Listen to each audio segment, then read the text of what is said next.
Hello everyone, welcome back to my channel Sananda কিচেনের আরও একটি নতুন ভিডিও নিয়ে তোমাদের মাঝে হাজির হলাম।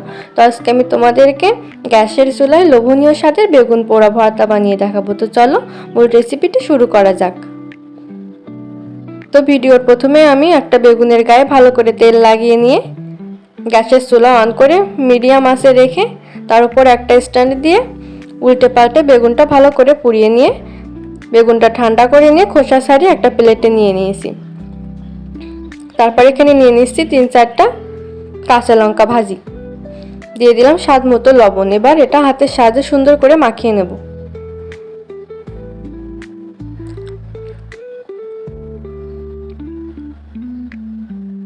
কাঁচা লঙ্কাটা মাখানো হয়ে গেলে আমি এখানে দিয়ে দিচ্ছি কিছুটা ভেজে রাখা পেঁয়াজ কুচি।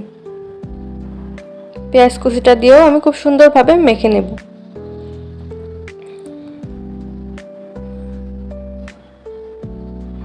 তোমরা চাইলে এখানে কাঁচা লঙ্কার পরিবর্তে শুকনো লঙ্কাও ইউজ করতে পারো। তারপর দিয়ে দিলাম কিছুটা খাঁটি সরিষার তেল। সরিষার তেল দিয়েও আমি এটা খুব সুন্দরভাবে মাখিয়ে নেব।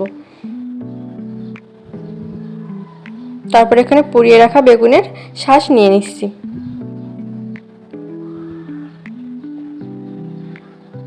তো সমস্ত উপকরণ একসাথে এভাবে মেখে নিলে কিন্তু বেগুন পোড়া ভর্তা রেডি হয়ে যাবে। এই ভর্তাটা কিন্তু গরম ভাতের সাথে খেতে অনেক বেশি মজা লাগে।